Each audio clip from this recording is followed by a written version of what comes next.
उन्होंने तो अपना काम कर दिया, उन्होंने अपना काम कर दिया, उन्होंने अपना खून देकर हिंदुस्तान को आजाद करा दिया।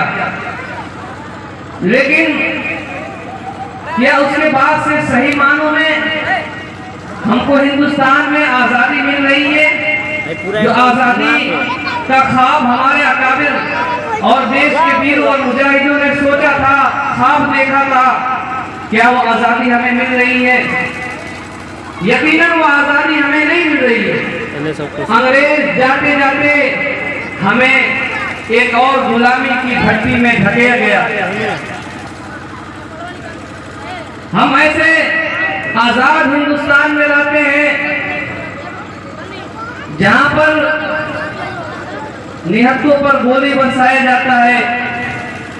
हम ऐसे आजाद हिंदुस्तान में रहते हैं जहां पर मजहब की मुकद्दस चीजें महफूज नहीं है। हम ऐसे आजाद हिंदुस्तान में रहते हैं जहां मस्जिदों में घुसकर बमबारी की जाती है और इमाम को शहीद कर दिया जाता है। हम ऐसे आजाद हिंदुस्तान में रहते हैं जहां ट्रेनों और बसों में सफर करते हुए हम महफूज नहीं है। क्या आजादी इसी का नाम है? बिल्कुल भी नहीं। आजादी तो ये है कि आदमी अपने घर में रहे तब भी महफूज रहे, सड़कों पर निकले तब भी महफूज हो, ट्रेनों में जाए तब भी महफूज हो, बसों में जाए तब भी महफूज हो। ये आजादी है। इसलिए हमने आजादी हिंद का उन्वान नहीं रखा। शहीदों ने अपना काम कर दिया, लेकिन उसके बाद इस देश की हुकूमत और इस देश का इक़्तिदार जिनके हाथों में गया, बागडोर जिनके हाथों में गया, उन्होंने जिस तरीके से आजादी चाहिए थी वो आजादी उन्होंने हमें नहीं दी। और साथ साथ ये भी बावर कराने की कोशिश की जाती है, ये भी बावर कराने की कोशिश की जाती है कि आजादी हिंद में मुसलमानों का जरा बराबर किरदार नहीं है। और इस पर काम किया जाता है मुस्तकिल तौर पर। हमारे नामों को तारीख के सुनहरे औराक से निकाल कर फेंक दिया जाता है। क्या आपको मालूम है आजादी की तहरीक के दो अजीम नारे, हिंदुस्तान छोड़ो और साइमन गो बैक, ये दो अजीम नारे किसने दिया था? एक मुस्लिम फ्रीडम फाइटर जिसका नाम यूसुफ महारारी था। जय हिंद नेताजी सुभाष चंद्र बोस के जरिए इस्तेमाल किया हुआ नारा जय हिंद, इस नारे को किसने दिया? एक मुस्लिम फ्रीडम फाइटर आबिद हसन सफरानी। इनकलाब जिंदाबाद ये वो नारा था जिससे भगत सिंह, शहीद भगत सिंह बहुत मुतासिर हुआ करते थे और मुतासिर हुए थे। क्या आपको मालूम है ये नारा किसने दिया था? एक मुस्लिम फ्रीडम फाइटर जिनको दुनिया मौलाना हसन रूहानी के नाम से जानती है। सारे जहां से अच्छा हिंदू सीता हमारा, ये हुब्बुल वतनी का वो तराना, वो गाना जिसे आज भी हिंदुस्तानी फौज गाती है और सुनती है। कि आपको मालूम है इस गाने को एक मुस्लिम फ्रीडम फाइटर जिसका नाम मोहम्मद इकबाल था, इस देश के सबसे पहले शिक्षा मंत्री। क्या आपको मालूम है वो कौन थे? मौलाना अबुल कलाम। एक मुस्लिम फ्रीडम फाइटर जिनको दुनिया मौलाना अबुल कलाम आजाद के नाम से जानती है और उनकी सालगिरह को कौमी तालीमी दिन के तौर पर मनाया जाता है। क्या आप जानते हैं जलियांवाला बाग एहतजाज का हीरो किसको कहा जाता है? एक मुस्लिम फ्रीडम फाइटर जिसको दुनिया डॉक्टर सैफुद्दीन के नाम से जानती है। काकोरी बागी, क्या आप उस काकोरी बागी को जानते हैं जिसे अंग्रेजों ने तख्तेदार पर लटकाया, फांसी के बंदे पर लटकाया? एक मुस्लिम फ्रीडम फाइटर जिसे दुनिया शहीद अशफाक उल्लाह खां के नाम से जानती है और जब उनका इंतकाल हुआ उनको फांसी दी गई। मासूम की उम्र उस वक्त 27 साल की थी। अंग्रेजों के खिलाफ सबसे पहले जिहाद का फतवा किसने दिया? एक मुस्लिम फ्रीडम फाइटर जिसे दुनिया शाह अब्दुल अजीज हाफिज देहलवी के नाम से जानती है। गीदड़ की 100 साल जिंदगी से शेर की एक दिन की जिंदगी बेहतर होती है।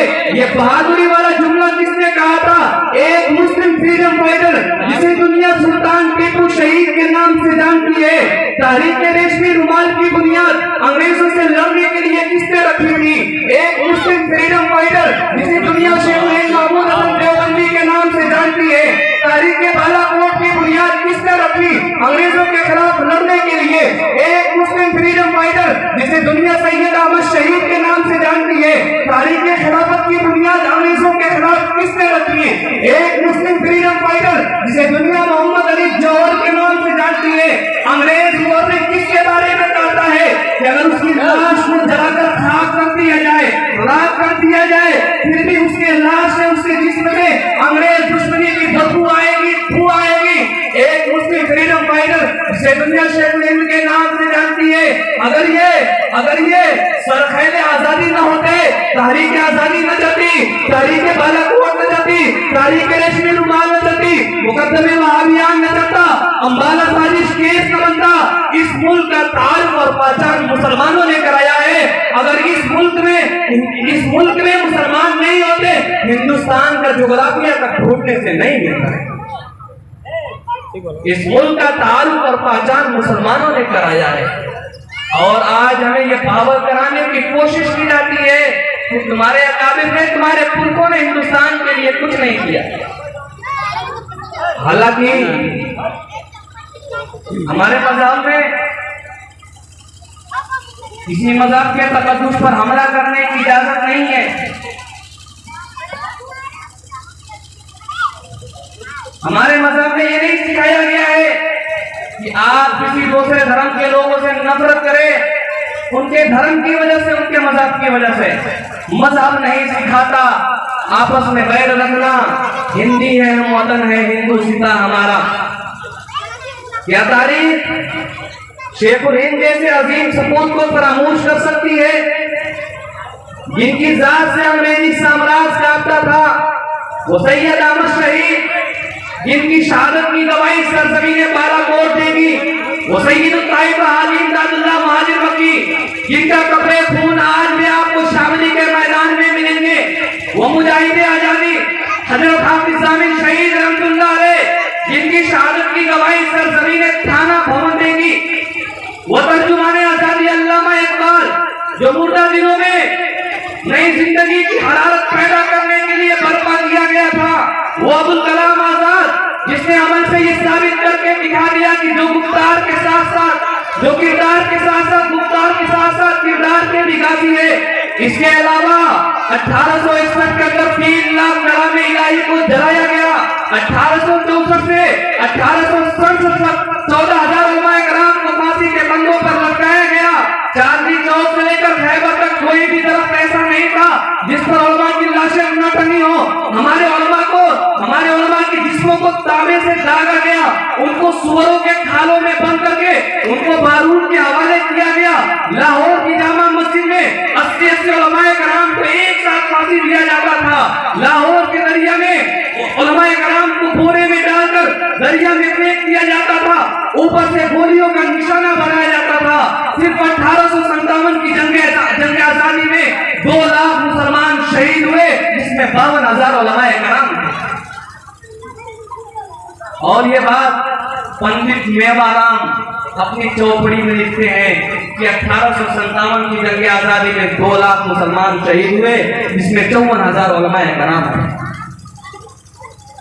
क्या ये आजादी के लिए कुर्बानी नहीं है? क्या हमें आजादी भीख में मिली है? नहीं, हमारे पुरखों ने अपना खून बहाया है, बलिदान दिया है, कुर्बानी दी है, तब जाकर हमें आजादी मिली है। हजरत मोहतरम, तहरीक खिलाफत क्या है, तहरीक रेशमी रुमाल क्या है, तहरीक बालाकोट क्या है, इन सारी चीजों के बारे में बताने के लिए हमारे मेहमान उलमाए कराम तशरीफ लाए हैं। आप उनसे सुनेंगे कि जिस वक्त हिंदुस्तान पर अंग्रेजों का राज था, उस वक्त हमारे अकाबिर क्या कर रहे थे, उस वक्त हमारे अकाबिर क्या कर रहे थे, कौन अंग्रेजों के खिलाफ लड़ रहा था और कौन अंग्रेजों से दोस्ती का हाथ बढ़ाया हुआ था, कौन अंग्रेजों का चापलूस बना हुआ था, कौन अंग्रेजों का दलाल बना हुआ था। हमारे उलमाए कराम तशरीफ लाए हैं, आपको आजादी के बारे में सारी तफसील इंशाअल्लाह देंगे। अब आइए वक्त न लेते हुए प्रोग्राम का बाकायदा आगाज करते हैं। इसलिए कि वक्त बहुत ज्यादा हो गया है और आगाज के लिए सबसे बेहतर कलाम इलाही है जो बाबरकत भी है और फलाह हिदायत का जामिन भी है। और हमारा अकीदा और ईमान है कि जहाँ पर भी इसकी तिलावत की जाती है वहाँ पर अनवार और बरकत की फसलें बाहर आ जाती है। इसलिए मैं बिला ताकीद मदरसा कासिमुल उलूम कौला छापर के शोबे तजवीदो शरफ के उस्ताद कारी नूरुल कलाम साहब को दावत देता हूँ कि कारी साहब तशरीफ लाएं और आयात कुरानी से मजलिस नूरानी का आगाज फरमाएं। इस शेर के साथ कि तकदीस को लेकर बढ़ते हैं, ईमान को लेकर बढ़ते हैं, हम दारुल वसन के दीवाने कुरान को लेकर बढ़ते हैं। कारी साहब तशरीफ लाएं।